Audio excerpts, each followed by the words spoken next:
Welcome, everyone, to the very first round of panels for the Adoptee Literary Festival 2025. I'm Marcy Calabretta Canciobeo. I am one of the board members and a co-founder with Alice Stevens from the 2022 festival. It is my great honor to be part of the wonderful team here. If you are here for the Adoptee Literary Festival panel, Doubles and the Ghost Kingdom, featuring Sarah Myer and Lisa Ulim Sjöblom, moderated by Shannon Gibney, then you are in the right place. A couple housekeeping notes. This is a webinar, so you will not be able to actively participate with your cameras on, but you will be able to drop some questions in the Q&A box at the bottom of your screen for the Q&A later in the panel. You'll also see if you would like to turn on your closed captioning or turn it off. And then the chat is currently disabled, but we will be dropping some information from the host's side so that you can follow along, and we promise it'll not be too distracting. So without further ado, please give a round of virtual applause for our panelists and our moderator. Thanks everyone for being here. Thanks especially to Sarah Myer and Lisa Sjöblom for agreeing so graciously to share your talents and expertise. This is a topic that pretty much I have been wrestling with and through my entire life, and reading both of your fantastic books, I really felt seen. I really felt the Ghost Kingdom and the Doubles were live in different places. So we don't have much time. An hour is really not a lot of time. So in lieu of saying everybody's bios, which these are, just be clear, these are amazing people. Check out their books, buy them, please. Read them, share them with the people in your life, not just adoptees. And you will be happy. You will be very happy. But I'm just going to read basically the description of this panel, and then we're going to jump into it. And you can, again, see our bios on the chat screen. I believe they're being dropped in. So this is Doubles and the Ghost Kingdom. In her 2009 article, Ghosts in the Adopted Family, Betty Jean Lifton writes, "These ghosts spring from the depths of the unresolved grief, loss, and trauma that everyone has experienced. They represent the lost babies, the parents who lost them, and the parents who found them. Too dangerous to be allowed into consciousness, they are consigned to a spectral place I call the Ghost Kingdom. Search and Reunion is an attempt by adoptees to reconnect with the ghost mother and father and live the alternative life."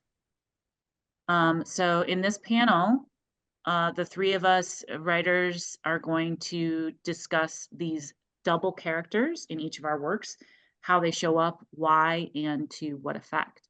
So without further ado, I'm going to hand things over to Sarah Myer. All right. Let's see. Gonna share my window. I'm not very tech savvy, so again, it's a preview window, so very, very high tech. Okay. Let me make sure. All right. There we go. So, we're gonna start off with this is literally page 1 of my graphic novel. And here, right from the get-go, the first visual is this ghostly, imagined, vague image that I've constructed of my birth parents, my biological parents. And it is intentional that, the sperm and the egg are drawn kind of more clinically and with more detail than the actual people, who created me. Because I can look at a textbook and understand those medical illustrations and those images through a microscope, but I really have no point of reference for what they look like. So they're very generic silhouettes here. And then throughout, I'll refer to the character Sarah in third person because it's like a fictionalized version of me from my childhood. So then we have sort of a bit of a ghost kingdom image, I feel, in this part where Sarah is fibbing a little bit to their mother about how well Sarah is fitting in preschool when that's really not the case. So as the reader, you're seeing what really is, and then we're seeing kind of young Sarah's tendency to already imagine a what if scenario. So this drawing of Sarah still being a little bit other with this mermaid tail in the way that they perceive themselves, but also this fictional kind of imagined moment where we see both the boys and the girls in the preschool are like really happy with Sarah when, Sarah was at that point having difficulties fitting in for various reasons, usually Sarah's behavior. And then also we have a little bit of I think body dysmorphia and issues with coming to terms with Sarah's racial characteristics, the things that make Sarah Asian in a mostly white community is shown here too. Like this depiction of Sarah's face. And this is true. I used to draw myself as these, like, I would have very, very exaggerated cartoon, like Caucasian coded features because I learned how to draw from Disney's The Little Mermaid. But it is not a coincidence that Sarah doesn't really attempt to depict herself in drawings from an early age with any overtly Asian characteristics. So that's a little bit of I guess a specter of things to come when it comes to body dysmorphia. Um, let's see, next one here. And then we have a fantastical depiction of the Ghost Kingdom. And Sarah, through their obsession in elementary school with Sailor Moon, thinking, okay, maybe these mysterious birth parents were like the Moon Kingdom, and it's a little bit of a grandiose fantasy that is absolutely ridiculous, but this was a coping mechanism of, I think it was 8 or 9 year old Sarah. And then, of course, we have another reality versus fantasy with Sarah imagining that, oh, if I can get everybody else into Sailor Moon, it's going to be like life will just be like that anime. Um, and then things get darker and kind of return back to that original callback or that original ghost image, I should say, that opens the book. As things take their toll on Sarah mentally throughout middle school, then we start to get this awareness of Korea. And that begins to seep its way into the ghost figures of these biological parents. And it gets darker and darker as the book progresses because Sarah's self-image suffers a lot from this.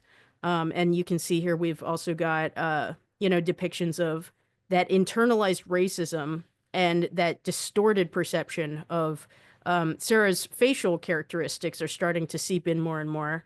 And it hits probably its most grotesque peak. In some ways, this image in the mirror is a ghost image. It's as though Sarah at this point in adolescence is being haunted by internalized racism as a result of the things that Sarah would hear in, class on a almost daily basis. But that turned into a very vivid kind of specter of this internalized racism and body dysmorphia. So Sarah is very literally sometimes seeing, throughout, I guess, literally in terms of the visuals of the book, is really perceiving these ghostly images as reality.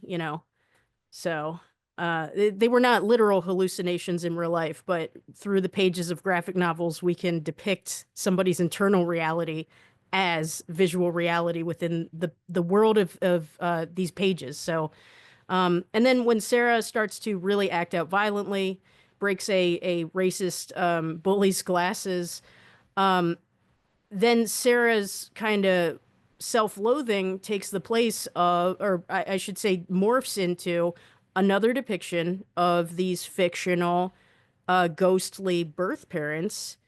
And at that point, Sarah begins to get angry at them.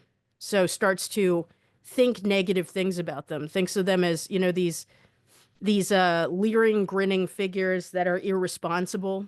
And as Sarah got further into adolescence, and was surrounded by people in school being so, horny teenagers. It's high school, I guess.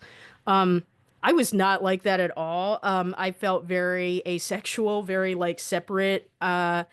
So, this is an accurate portrayal of my reaction to it. Might even still be my reaction today. I'm mentally 12 years old, I think. And at this point, you can see that the ghosts of the parents, the biological parents, again show up, and they are now these really exaggerated, cartoonishly leering, lecherous, as Sarah says, irresponsible, lecherous assholes.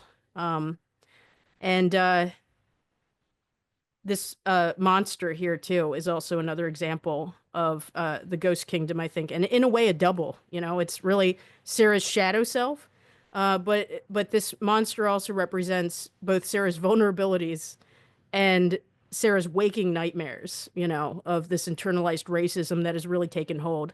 And in some ways, you could say that the anger that this monster represents has protected the character Sarah throughout, their time being bullied. But really, it's still not a healthy coping mechanism, So it really still is this monster, this ghost figure, this ghost double that lurks inside Sarah. Things really kind of came to a head here, and this is where we see even more of this ghost kingdom depiction. I have no evidence whatsoever that I was left on a wet piece of newspaper in an alleyway, but this is a ghostly, imagined image and scenario that I've chosen to depict in this book because I feel that this best showed my mental state in regards to my anger and my hatred towards my biological parents, my resentment. I felt like they had given me up and run off for just a carefree life, which is simultaneously a way of protecting myself mentally at that time and emotionally, but also it's very unfair because I don't know now, nor did I, as a teenager, what the truth is. And now with the advent of that documentary about South Korean adoptions, I now question that even more. But I'm reflecting in this image, the way that teenage Sarah was thinking about it. And then we have an example of a more positive, I guess, transformation within this ghost kingdom. It's not so much the idea of mourning in within my book. It's not so much that Sarah decided to embrace what could have been. Sarah makes the decision to embrace what could be, thinking, well, these negative things that have really, really shaped my mental state, my self-esteem, my self-image, my body image, there's no way to control those things. They're all external. And Sarah comes to these things on the left-hand page here have created this void. And we see kind of this transition from this inky void to this swirling image yet again of the fictional imagined birth parents. And then we see that Sarah decides to really transform the way that they perceive their life and the things that they can control.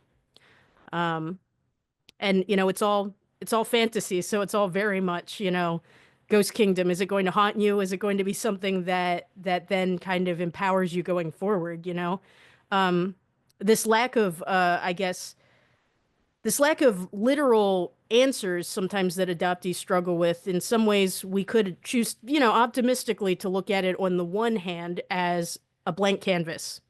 It is also, though, a deep sense of mourning and loss, and we can never really neglect that. And I tried to show that, this anime teenage Sarah is then confronted with, oh, all along inside this monster, was child Sarah. It's like the side of you that starts out, you know, before you really are, I guess, bogged down by any sort of negative external factors.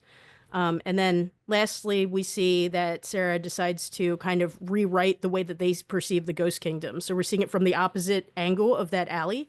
And Sarah goes by, you know, wearing cosplay, um, by these ghostly parents who are more neutral again. You see that there's no leering smiles, you know, they're just shadowy figures, and decides to really take care of baby Sarah, you know, filling the void with self-acceptance. And then the last portrayal of a ghost this time is this sort of doppelganger of young Sarah. So it's this idea of embracing your child self before all those things bogged you down and just staying true to that. So spoilers for the book, but so there we go. I hope that wasn't too long. That was fantastic, Sarah. And I just, for me, like the reading the book, um, I, the honesty about the monstrousness, you know, that because adoptees feel so. I mean, I felt like a freak, right? Like for so much of my, and I just felt the visuals were so visceral for me, and you didn't hold back on that, and I really appreciated that. We're gonna move now to Lisa because we don't have much time. Again, Lisa's incredibly moving, powerful, and important book, Palimpsest. She's going to talk about that in relation to the Ghost Kingdom and doubles. Thank you so much, Lisa, for joining us. Thanks for asking me to be here. Yeah, so this is my book. This is a Spanish translation, so the title is a little bit different. I'm actually in Chile at the moment, and I've been showing it here, so that's why it's the Spanish edition. And just to give you a brief introduction to the book, it's an autobiographical account, and it depicts my search for my Korean parents and roots, and me successfully finding them in the end, and the reunion. But it's also the story of the awakening of an activist. And in it, I also reflect a lot on what I describe as a silencing of the adoptee voice or adoptee voices, that we are not really, and I'm just speaking in general terms because I know, of course, that people have different experiences, but I know that a lot of adoptees have felt that they have been told what to feel and think about being adopted, about their adoptions. So I reflect a lot on that in the book.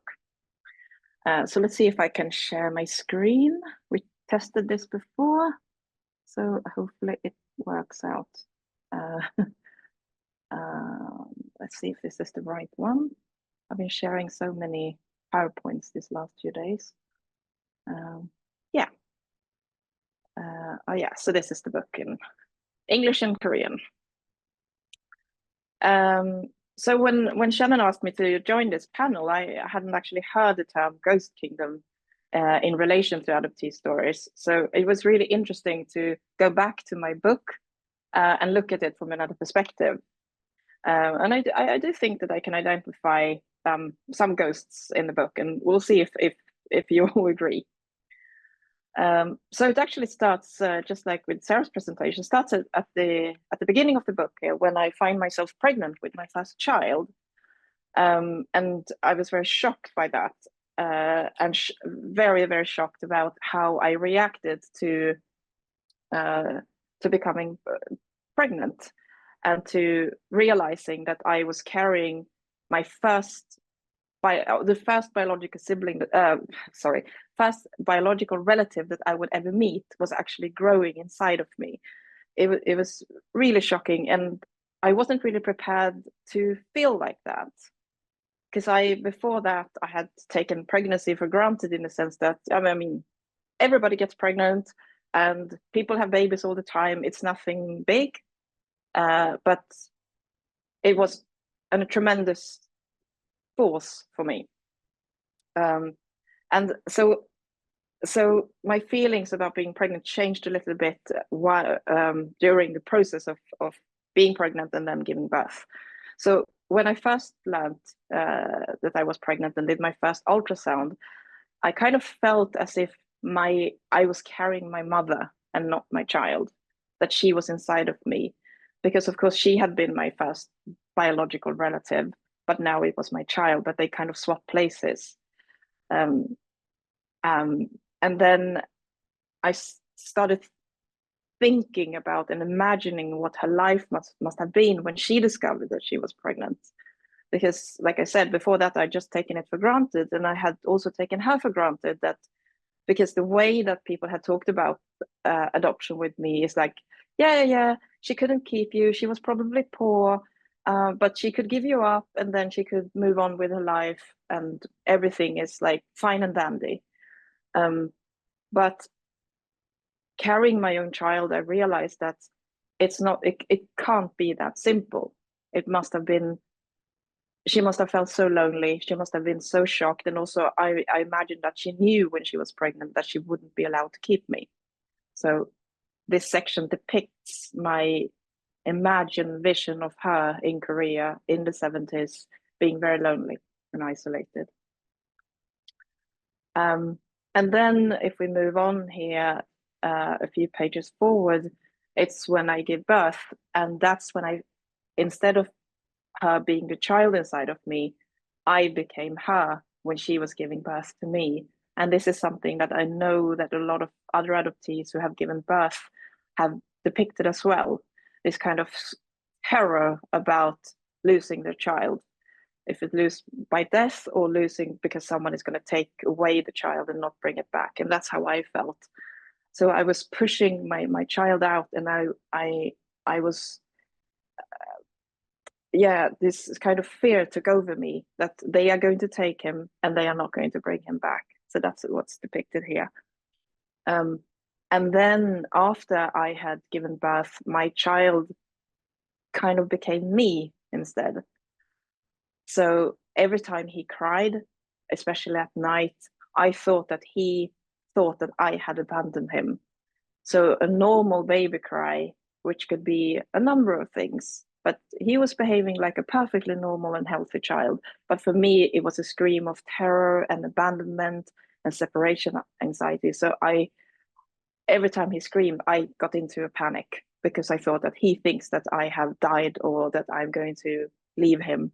And I move on here in the panels depicting that too, that seeing how I somehow die, he ends up in an orphanage like me. So let's see, let's move on to my second ghost. And this is not so much the presence of a ghost, but maybe the suppression of a ghost. And it's the suppression of myself. And I mentioned this a little bit earlier here, that I felt that I wasn't really allowed, not just, it wasn't maybe so much that my parents said that, oh, you can't talk about Korea or about being adopted, but the whole of society where I grew up, adoption was just depicted as something positive, something that has saved us. The image of our countries where we came from was like these hell holes that we should be so grateful that we got to grow. Like me, I grew up in Sweden, that this was a perfect country, and I have been rescued from awful, horrible Korea. And I really subscribed to that vision and internalized it as a child. And then now when I'm older and I'm reflecting on that time, I realized that I wasn't allowed to be the protagonist of my own story. I was just retelling my adopted parents' story.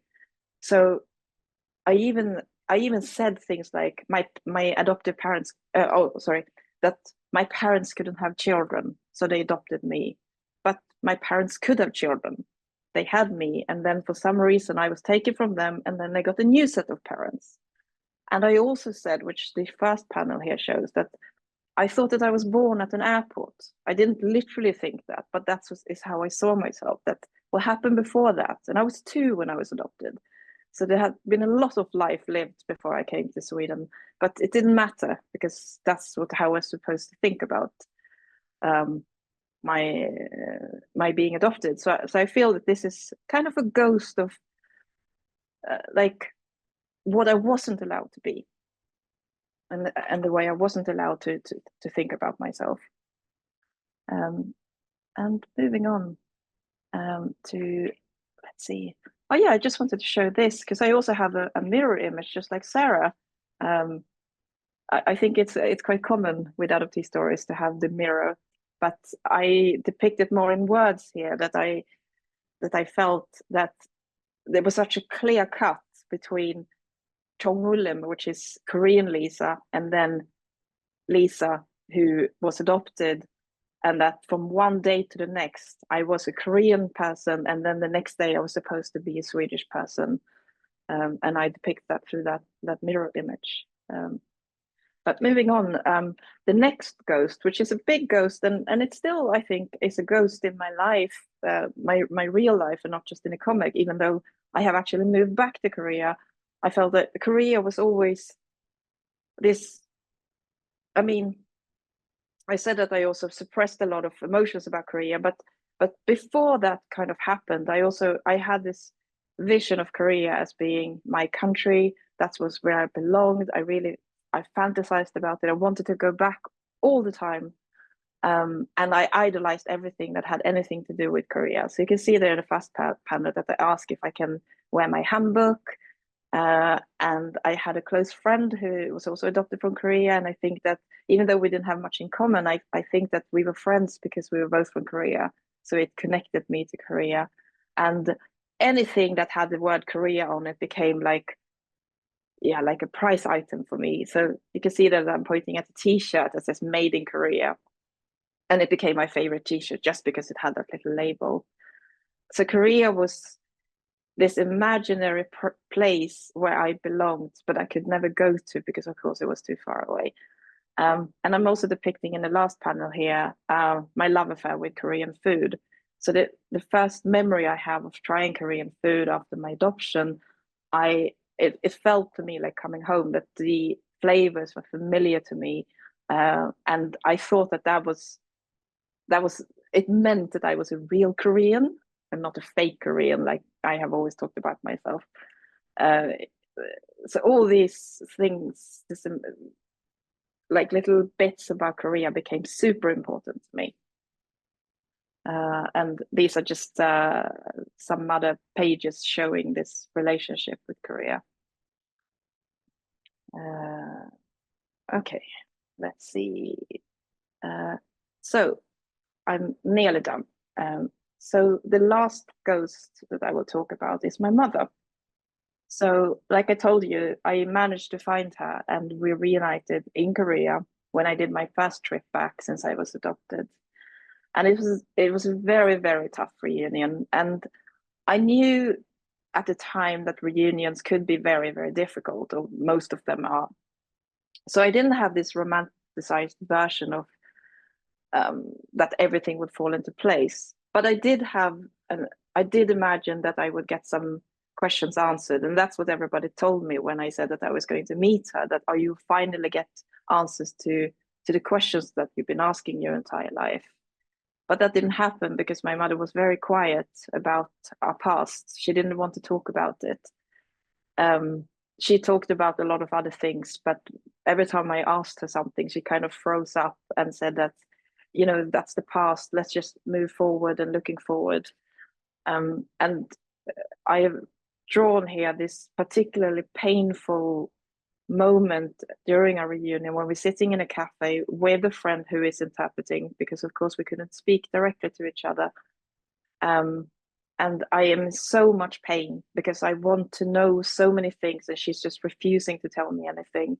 So I kind of disappear into this vision, which I have depicted, just like Sarah spoke about, that you can use like visual imagery in comics to show something that actually is just in your head. But I've actually drawn how I get to be her child again, and she takes care of me, and I get to tell her about how hard my life has been in Sweden and how hard it is for a lot of adoptees, and she is comforting me. So that is definitely the representation of a ghost relationship that will never happen. And then I just want to end with a final image about my ghost family. So this is the final image of the book, where it was really important for me to show that even after reunion, many adoptees are in so much pain, because I feel that in popular culture and in a lot of documentaries about reunions, we are depicted as, oh, everything fell into place. Now I have two families, I can move on. But I think that a lot of us are just going through unbearable pain. So that's what I wanted to show. And here I even written like into the roots that are growing out of me, which is my Korean family and also my two children. But they are not known to me. So I have literally written like unknown brother, unknown sister. So they are kind of the ghosts that still remain in my life, but are attached to me. But yeah, people I will never know.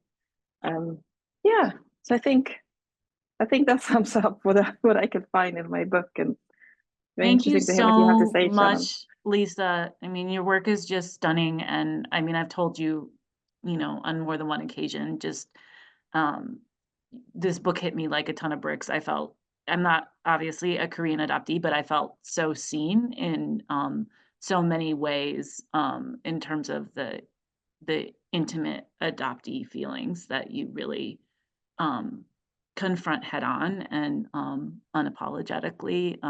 There's some questions here. People really want to get your books, and so when we get to the Q&A, they want to know where they can find The Excavated Earth, for example.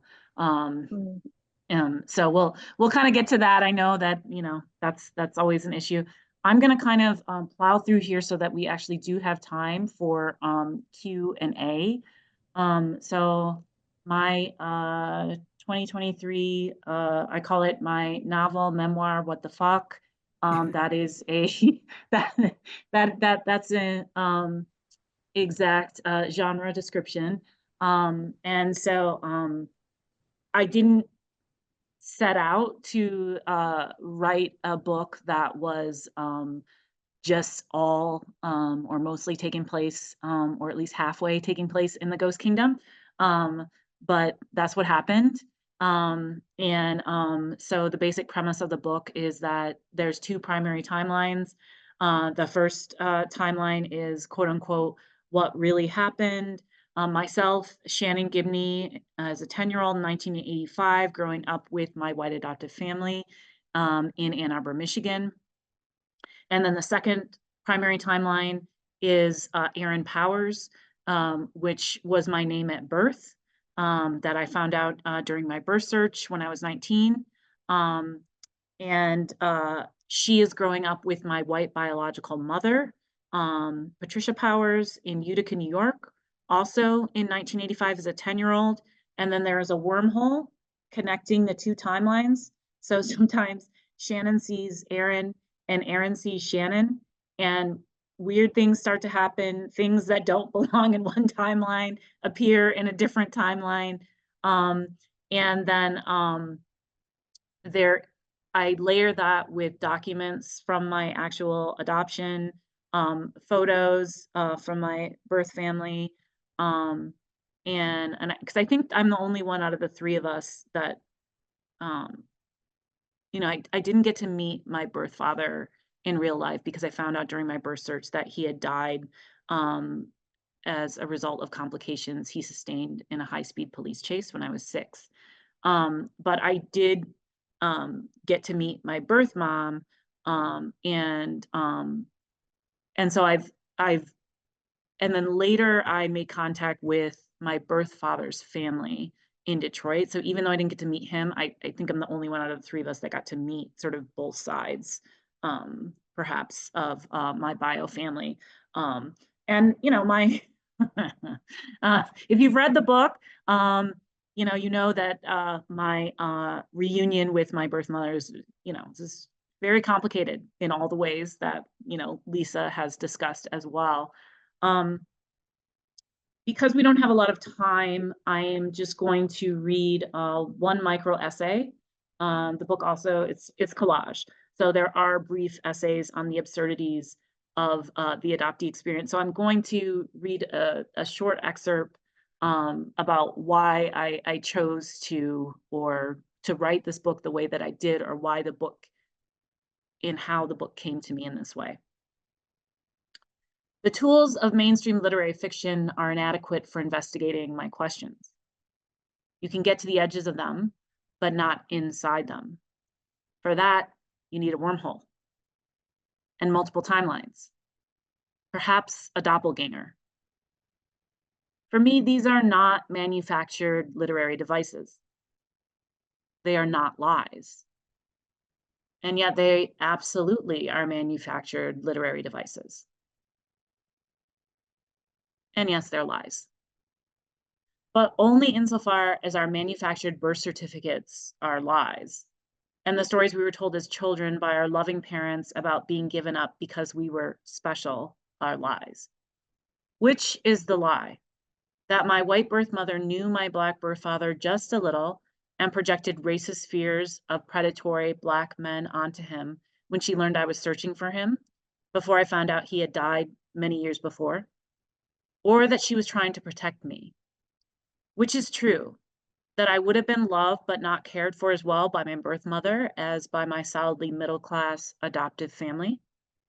That my birth mother was not in a position to be a quote-unquote good mother to me, so she did the right thing by giving me up.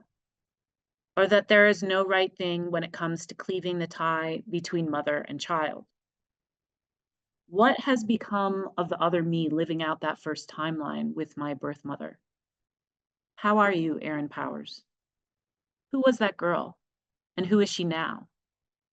I've never seen her, and yet I see her every day. Walking my dog, she passes me, her hair a little longer, a little frizzier, her eyes downcast. Leaving the grocery store, I see her smoking languidly on the steps, her Doc Martens scarred with red paint and glittery silver laces. She is funny, but reticent. She watches, but does not reveal. She holds her stories tightly. And like me, she knows that the truth is a slippery thing, that it can float in and out of what we accept as real in an instant. She could step through a wormhole at any minute, and she could be me, running a cross-country race at the high school, leaning into my Blackness in my 20s, and furiously trying to translate everything into words in my 30s. We could bump into each other on the way to meet our birth father, who neither of us actually met. All of it, all the possible us's, exist without explanation, answer, or resolution, just like our stories. And so then I'll skip to the end of the book, and I just have a few minutes here, so I won't get to read this entire section, but just know that, you know, I always say that I didn't get to meet my birth father in real life, but through art, I got to meet him. So this is actually at the end of the book, the doppelganger, Erin Powers, so not Shannon. She goes through, she meets her father in a wormhole. So here we go. I turn back to my father. His hand is luminous and shimmery, his nails bitten. I take a deep breath and grab his hand. Then I wait for all the atoms in my body to implode, or for his hand to absorb mine, or for time to stop flowing backward. It doesn't work that way, silly, says fourth grade us again, laughing. Since none of that happens, I step into the wormhole entirely, still holding on to him. It's like I'm in a tube on a water slide, but it's a lot fancier. The walls continue to sizzle and spark and are bright silver color inside. I look down to see what I'm standing on, but there is no ground. It's like we're just floating in the wormhole. I gasp, lose my balance, and fall over. My father laughs. It happens to everyone, he says. Got to get your wormhole legs. I carefully bring my hands down to my sides and push on whatever is there since it isn't ground. Whatever it is, particles of some sort pushes back on me, and in an instant I am standing again. I look up as a kaleidoscope of lights shoots up above us. A meteor shower in a nearby galaxy, my father says. His hand is firm and feels as real as any other hand I have held. I close my eyes. This can't be happening. This can't be happening. He reaches up and takes my chin. Why not? He asks, looking into my eyes. Multiple timelines are always unfolding in multiple universes with infinite versions of you. I've been here for almost 15 of what in your universe you call years. Watching you grow, watching you question, watching you learn and play. I pull back from him, shock clouding my face. But why? I ask. I don't understand. If that's true, this wormhole must arrest the aging process because he doesn't look a day over 35. He nods and gestures for me to follow him over to the bench. I step on nothing to nowhere, and we sit down on the bench. Once we are seated, I can see 2 small passages right in front of us.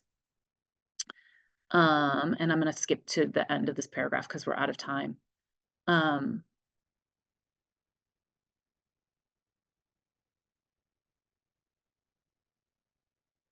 So then Erin sees me, Shannon, through another passageway in the wormhole, and she gets upset. Like, she's like, who is she? He says, you know who she is, Erin. I eye him sideways, suddenly angry. I do not. I've been trying to find out who she is for years. My father squeezes my hand and then kisses my forehead. His lips are dry and sweet. My eyes are wet. She's you, sweetie. My breath catches in my throat. He looks at me sadly and nods. And also not you. I mean, it all depends on if you believe in a discrete definition of you anyway, or discrete timelines and universes. After all, I've been popping in and out of the ancillary regions of this wormhole for eons, occasionally bumping into myself, which is as weird as it sounds. His eyebrows become quite animated when he talks about something that fascinates him, and he starts moving his hands everywhere. Thank you, and I see that we do have some questions. Let's get to them.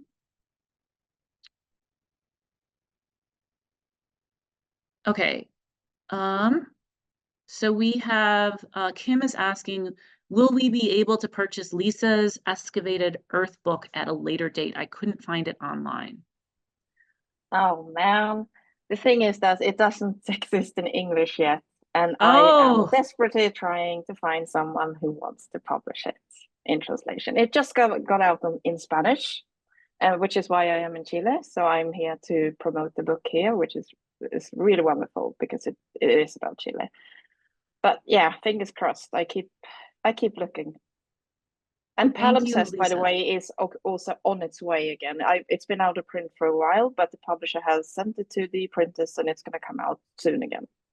Thank you so much. I have a friend, Johanna Gudin, in Sweden, who actually introduced me to palimpsest when it was only in, Swedish. I was so mad. I remember this feeling because I could see the pictures, but of course I couldn't read it. And she was telling me what it was about.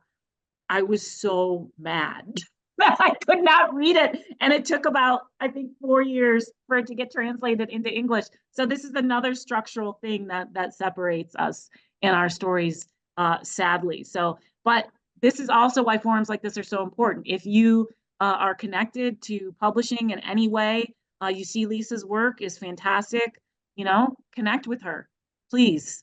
Because we need these stories out there. I need to stop writing books in Swedish. That's what no, I need that to is do. not what you need to Write them do. in English straight away. Absolutely not. That is not what no, that's not the answer. But yeah.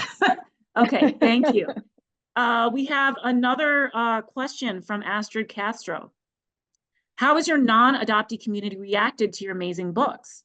I love how both your books go far beyond rainbows and unicorns narrative that so many of us have had to survive. If either of you want to kind of address that.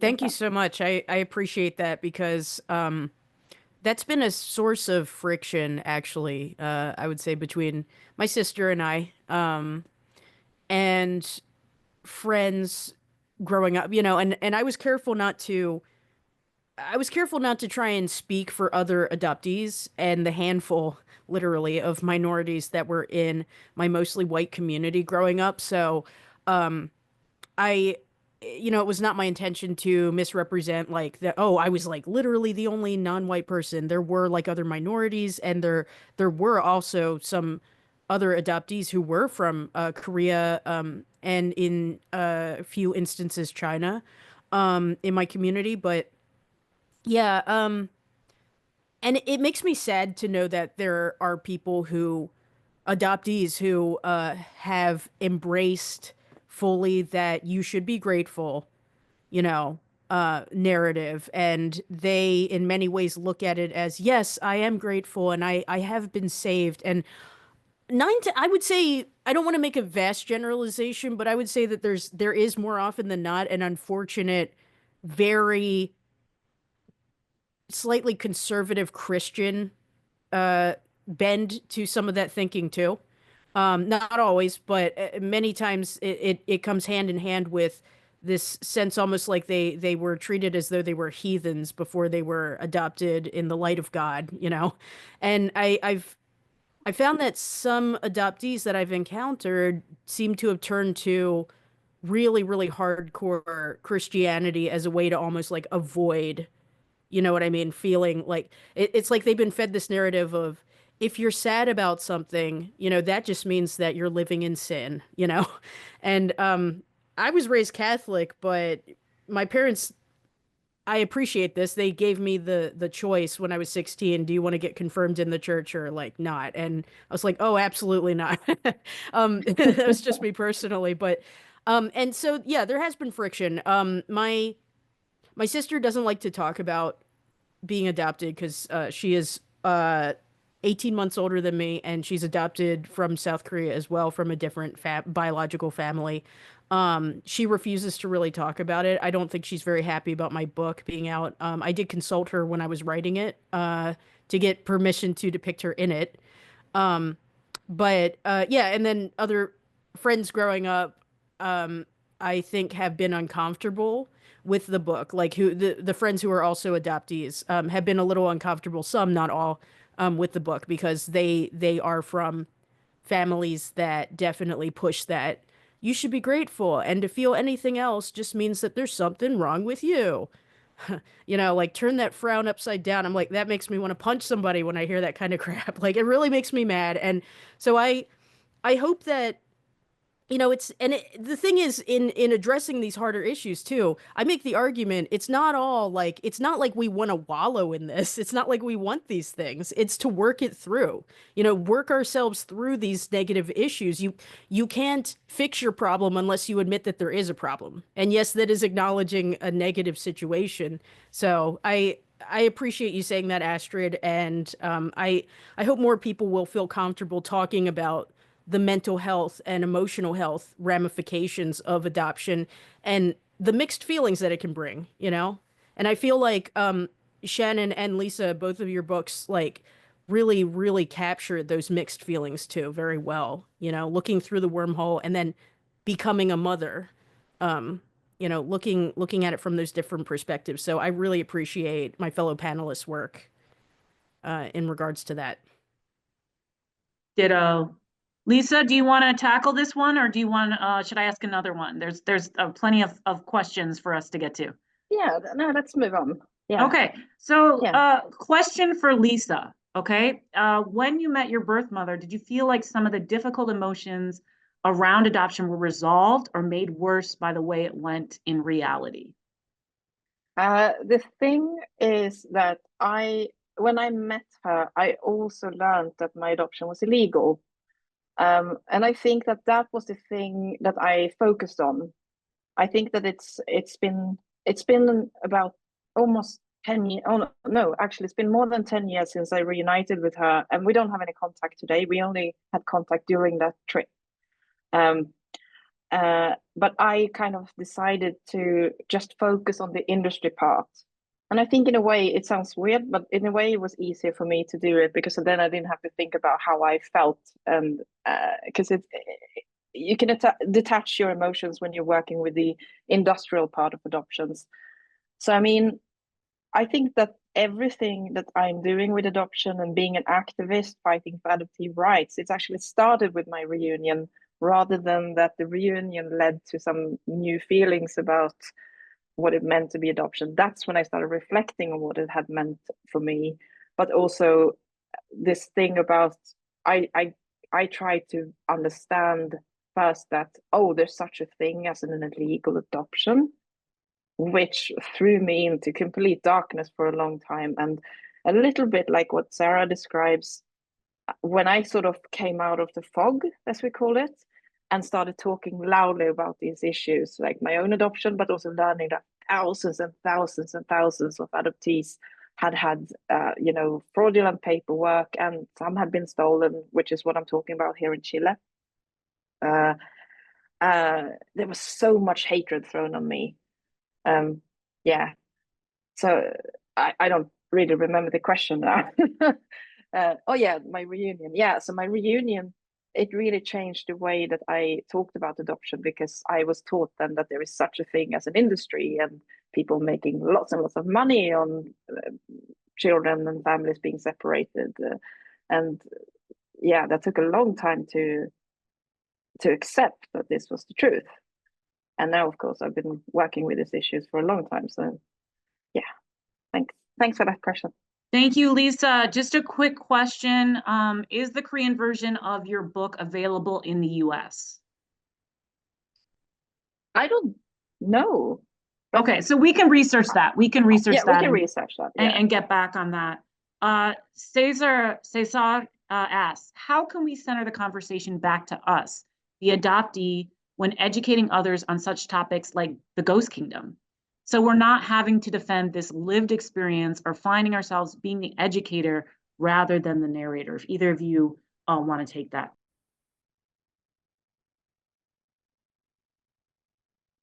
It's difficult. And I feel like a lot of adoptees can relate to this. There is oftentimes a very confused reaction to people once we start to rub up against their preconceived notions of what we should be. Like, I've definitely had people where I can tell like a bank clerk is like 1 degree away from going, I thought you would be white. Like, I feel like that's on the tip of their tongue. Like, wait, you're who? I'm sorry, you need to have an account to be here at the counter. And I'm like, hi, yeah, we just spoke 20 minutes ago on the phone.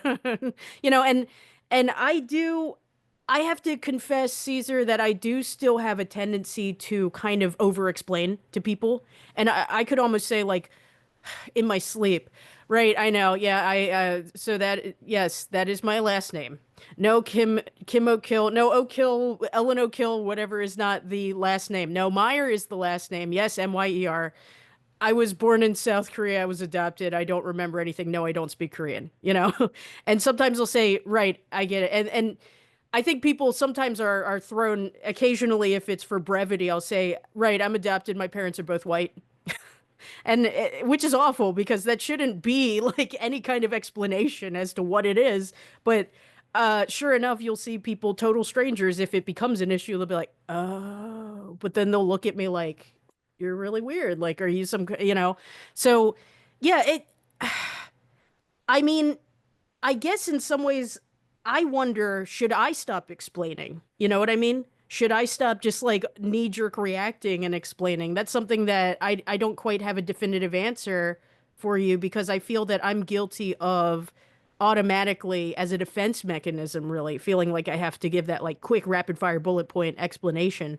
Um, do you have any thoughts on this, Lisa? Because I feel like I'm guilty of pushing myself into a educator role, but not a very good educator role at that in my casual everyday interactions when it comes up.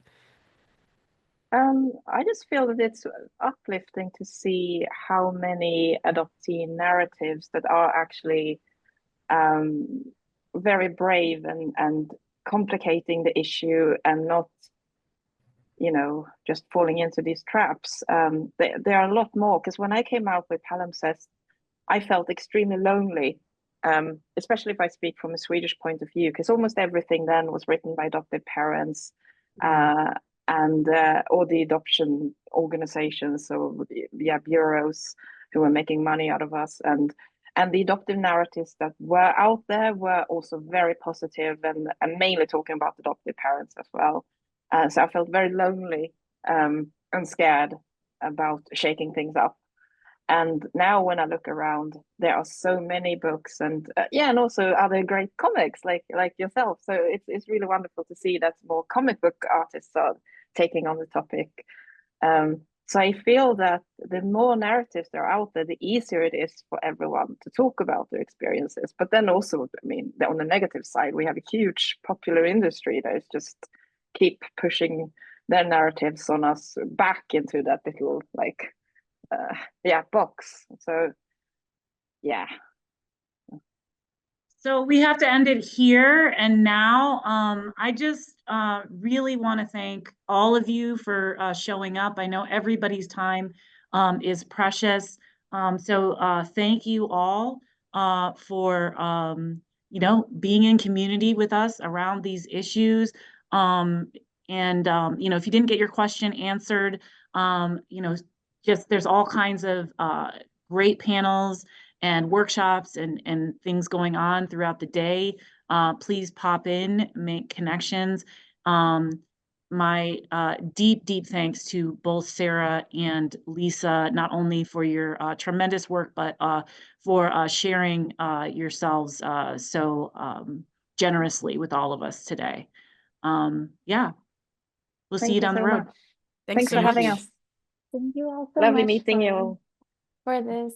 Thank you, Shannon, for moderating and for doing our keynote earlier, and Lisa and Sarah for not only creating your work also, and Shannon, but also being here today.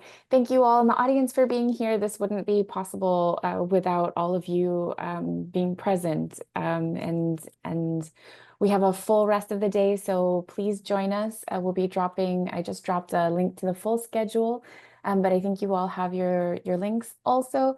If you are sharing on social media, please tag us. We'd love to reshare Adoptee Lit Fest at everywhere online, I think. And also shout out to Loyalty Books, which is an adoptee-owned independent bookstore and our official local bookseller. They are shipping all over the country, I think actually all over the world.